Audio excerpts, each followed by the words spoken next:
तो स्वागत है आप सभी का ज्ञापन एकेडमी के इस नए लेटेस्ट और धमाकेदार वीडियो में। जैसा कि आप सभी लोगों का, जितने भी क्लास 10th और 12th वाले विद्यार्थी, आप सभी लोगों का एग्जाम होने वाला है। और इनफैक्ट 12th वालों का तो सबसे पहले कल 1 फरवरी से एग्जाम स्टार्ट हो रहा है। तो आप सभी लोगों को ढेर सारी शुभकामनाएं, बधाइयाँ और दुआएं ढेर सारी हमारी तरफ से। गॉड से मैं प्रे करती हूँ कि आप लोगों का एग्जाम एकदम ज़बरदस्त जाए, आप लोग के कलम में इतनी ताकत आ जाए, आप लोग के हाथ में इतनी शक्ति आ जाए कि आप हर एक सवालों का जवाब बिल्कुल सही सही लिख कर आएँ और बना कर आएँ। और एग्जामिनर के कलम में भी इतनी ताकत हो कि वो आप लोगों को एक्स्ट्रा मार्क्स बढ़ाकर ही दे दे। और साथ साथ में 10th वालों का क्योंकि 17 फरवरी से है, तो एडवांस में आप सभी विद्यार्थियों को ढेर सारी शुभकामनाएं और दुआएं हमारी तरफ से।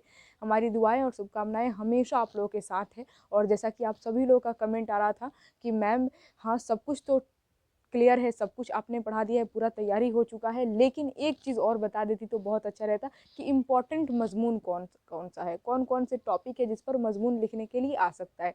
तो आज के इस वीडियो में मैं गेस्ट मजमून आप लोगों को बताऊंगी कौन कौन से टॉपिक पर आप लोगों के एग्जाम में मजमून लिखने के लिए पूछे जा सकते हैं। क्योंकि पिछला बार और जब भी मैं बताती हूँ हर साल वो तो आता ही है जो मैं गेस्ट क्वेश्चन करती हूँ और जो गेस्ट मजमून आप लोगों को बताया जाता है। और उसी चीज़ को ध्यान में रखते हुए आप सभी लोग बहुत ज़्यादा कमेंट कर रहे थे कि मैम इम्पॉर्टेंट मजमून बताइए, क्योंकि आप बताती हैं तो वही आता है। तो आज के इस वीडियो में वही सारे टॉपिक पर डिस्कस होगा। लेकिन उससे पहले एक और ज़रूरी बात कि एग्ज़ाम हॉल में जाने से पहले से लेकर और एग्ज़ाम हॉल में एग्ज़ाम देने के बाद तक के पूरे प्रोसेस को, एग्ज़ाम में उर्दू की कॉपी कैसे लिखनी है, किन चीज़ों पर ध्यान रखना ज़रूरी है, किन किन चीज़ों से आपको बचना है, कौन कौन चीज़ों पर ध्यान रखना ज़रूरी है, ये सारी चीज़ें मैं आप लोग को ऑलरेडी बता चुकी हूँ इसके जस्ट पहले वाले वीडियो में। अगर आपने वो वीडियो लाइव के माध्यम से आप लोगों से लाइव सवाल पूछ कर जितना भी डाउट था, सारे डाउट को मैं आउट की थी।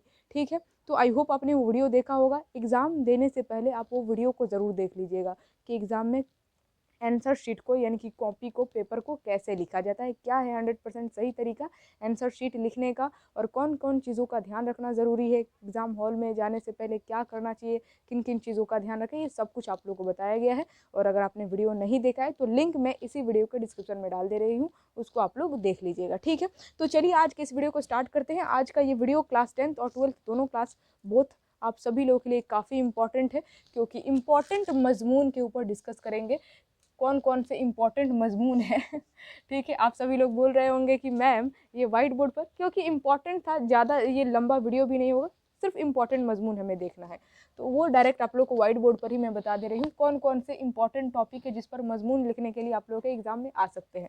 तो देखिए, सबसे पहले तो त्यौहार, कोई भी एक त्यौहार पर पूछेगा ज़रूर, ये तो फिक्स है। त्यौहार में शब कदर यानी कि शब बरात भी हो सकता है, रमज़ान यानी कि रमज़ानुल मुबारक हो सकता है, ईद उल फित्र यानी कि ईद, नहीं तो बकरीद, नहीं तो मुहर्रम, नहीं तो रोज़ा, अभी रोज़ा आने वाला है, रोज़ा स्टार्ट, रमज़ान यानी कि रमज़ान स्टार्ट होगा, उसके बाद से ईद, या फिर इलेक्शन, अभी इलेक्शन भी होगा इसी साल में, तो वो मैं आप लोगों को बताऊंगी। सबसे पहले तो त्यौहार में कोई एक त्यौहार पर ज़रूर है, ये तो फिक्स है कि आएगा। उसके बाद से किसी न किसी एक शख्सियत पर लिखने के लिए ज़रूर आएगा, जैसे कि कहेगा कि प्यारे नबी मोहम्मद सल्लल्लाहु अलैहि वसल्लम पर मजमून लिखिए, या फिर महात्मा गांधी हैं, या फिर अपने प्यारे दोस्त, या फिर अपने प्यारे अदीब यानी कि कोई कवि है, राइटर है, कोई लेखक है, अदीब, कोई भी लेखक के बारे में बताइए, अपने प्यारे प्यारे दोस्त, या फिर महात्मा गांधी, कोई भी एक शख्सियत यानी कि किसी एक पर्सनालिटी, किसी इंसान के बारे में लिखने के लिए ज़रूर आता है। उसके बाद से एक पसंदीदा यानी कि पसंदीदा किताब, या फिर आपका पसंदीदा खेल, कोई भी पसंदीदा चीज़, आपका कोई भी फेवरेट चीज़ कहेगा कि आप अपने पसंदीदा किताब पर मजमून लिखिए यानी कि निबंध लिखिए, या फिर अपने पसंदीदा खेल पर मजमून लिखिए, या फिर कोई भी एक पसंदीदा चीज़ के बारे में कहेगा कि उस पर मजमून यानी कि निबंध लिखिए। और उसके बाद से मजमून लिखने का क्या तरीका है ये भी आप लोगों को मैं ऑलरेडी बता चुकी हूँ, आप लोगों को मैं अभी बताऊँगी। आप लोग कंटिन्यूअस देखते रहिए बिना स्किप किए। उसके बाद से एक हमारा बिहार नहीं तो हमारा भारत पर आ सकता है। इसके अलावा टेक्नोलॉजी पर आता है, ये तो फिक्स है, या तो कंप्यूटर पर पूछेगा, नहीं तो टेलीविज़न, नहीं तो रेडियो, नहीं तो मोबाइल। उसके अलावा मौसम पर भी पूछा जाता है, गर्मी, बरसात या फिर ठंडी, तीनों में से किसी एक मौसम पर तो आएगा। इसके अलावा बात करें यौम जमहूरिया यानी कि 26 जनवरी, यौम आज़ादी यानी कि 15 अगस्त, आज़ादी का दिन, इलेक्शन या फिर इंतखाब, इलेक्शन को ही इंतखाब कहा जाता है, तो इलेक्शन पूछेगा, नहीं तो इंतखाब, यही दोनों में से कोई एक शब्द देगा और कहेगा इस पर मजमून लिखिए। तो इलेक्शन अभी आने वाला है, तो ऑफकोर्स ये भी इम्पॉर्टेंट है। और उसके अलावा इल्म, इल्म या फिर तालीम कहेगा, इल्म या फिर तालीम की ज़रूरत, या फिर तालीम क्यों ज़रूरी है, या फिर कहेगा सिर्फ तालीम, तालीम पर मजमून लिखिए, या फिर तालीम हमारे लिए क्यों ज़रूरी, इल्म की ज़रूरत क्यों पड़ती है, तालीम निस्वा। या फिर एक है ग्लोबल वार्मिंग, क्योंकि ग्लोबल वार्मिंग लगातार बढ़ते जा रहा है। ग्लोबल वार्मिंग किसे कहते हैं ये ऑलरेडी आप लोगों को बताया गया है, तो ग्लोबल वार्मिंग पर आप सभी लोगों से पूछ सकते हैं मजमून लिखने के लिए। और उसके अलावा वायरस में, जिसमें सबसे ज़्यादा बीमारी फेमस हुआ था कोविड-19, जिस पेंडेमिक सिचुएशन चल रहा था, लॉकडाउन वगैरह लगा था, तो हो सकता है कि इस पर भी पूछ दे। कोविड-19 यानी कि कोरोना वायरस बीमारी, ये कोविड-19 बीमारी और कोरोना वायरस वायरस है जो कि वायरस से होता है ये कोविड-19 बीमारी। उसके अलावा वायरस कोई भी, अभी देखिए एचएमपी वायरस आ रहा है, हालांकि इस पर पूछेगा नहीं, लेकिन हो सकता है कि कोविड-19 इस बीमारी पर पूछ दे मजमून लिखने के लिए। तो सारे ये इंपॉर्टेंट मजमून है। अब इन्हीं में से कोई एक पर मजमून लिखने के लिए आएगा तो आएगा, हो सकता है 2-3 इसी में से पूछ दे, ठीक है। 5-6 मजमून, 5 से टॉपिक दिया रहता है, उसमें से किसी एक टॉपिक पर आप लोग को मजमून लिखने के लिए आता है। और 10th वालों के लिए 10 नंबर मिलता है मजमून लिखने पर, और 12th वालों के लिए, 12th वालों को 8 नंबर मिलता है। तो अगर आप 12th के स्टूडेंट हैं तो आप लोग के हाथ में 8 नंबर फिक्स है, और अगर आप 10th के स्टूडेंट हैं तो आपके हाथ में 10 नंबर फिक्स है। इन्हीं किसी एक टॉपिक पर आप लोगों के एग्जाम में मजमून लिखने के लिए पूछा जाएगा। अब आप लोग कहेंगे कि मैम मजमून लिखने का तरीका क्या है, कोई आसान तरीका बता दीजिए, निबंध लिखने का कैसे लिखेंगे उर्दू में।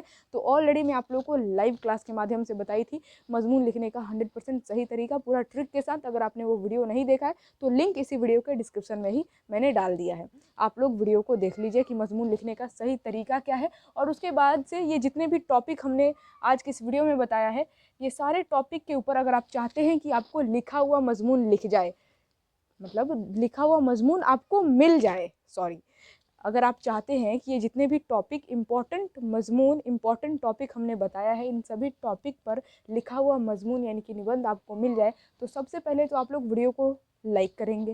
वीडियो को लाइक करना होगा, उसके बाद से शेयर करना होगा, स्टेटस पे डालकर शेयर टू ऑल लिखना होगा, चारों तरफ शेयर करना होगा। और साथ में जो लोग चैनल पर नए नए आए होंगे, चैनल को सब्सक्राइब कीजिए, ठीक है। अब मैं बताती हूँ कि आप लोगों को ये सभी टॉपिक के ऊपर मजमून लिखा हुआ कहाँ से मिले, मतलब लिखा हुआ मजमून आपको कैसे मिलेगा। तो वो मिलेगा टेलीग्राम पर, जगह भी नहीं बचा है, यहाँ पर लिख देते हैं टेलीग्राम।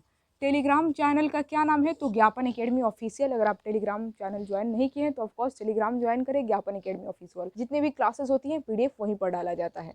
तो ज्ञापन एकेडमी ऑफिशियल टेलीग्राम चैनल पर इन सभी टॉपिक पर लिखाया हुआ मजमून आप लोगों को पीडीएफ के तौर पर मिलेगा, और वो पीडीएफ आप लोगों के लिए काफ़ी इंपॉर्टेंट होगा।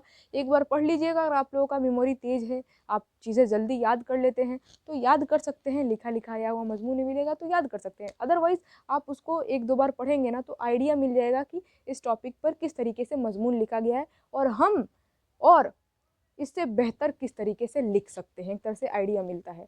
तो आप उसको 3-4 बार ज़रूर पढ़ लेंगे, ठीक। इसके अलावा एक और इम्पॉर्टेंट बात मैं करूँ, एक और इम्पॉर्टेंट बात मैं आप सभी लोगों को जाते जाते बताना चाहूँगी, क्योंकि आप लोगों का एग्ज़ाम अब हो जाने वाला है, ख़त्म होगा, और आप नेक्स्ट क्लास में चले जाएंगे। क्लास 10th या फिर 12th से आप बाहर निकल कर आगे चले जाएंगे। लेकिन आपके जो जूनियर है, यानी कि वो स्टूडेंट जो अभी अभी क्लास 10th में आ रहे हैं, जो अभी अभी क्लास 12th में आ रहे हैं, उनको ज्ञापन एकेडमी के इस प्लेटफॉर्म से जोड़ना है, नए लोगों से सब्सक्राइब करना है, अपने फैमिली को बड़ा करना है।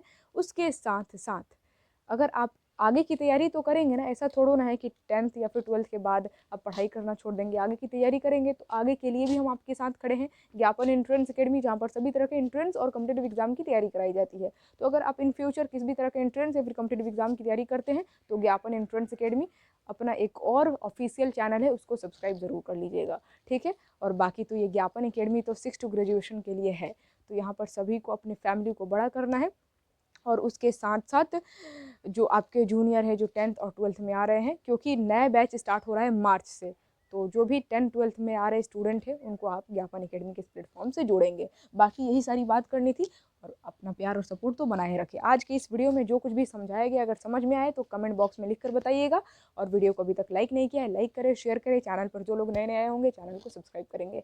चलिए आज की इस वीडियो को हम लोग यहीं पर एंड करते हैं। इसी के साथ मैं आप सभी लोगों से विदा लेती हूँ, फिर मिलेंगे हम लोग इसके डायरेक्ट नेक्स्ट वीडियो में नेक्स्ट टॉपिक के साथ। तब तक के लिए जय हिंद और खुदा हाफिज़।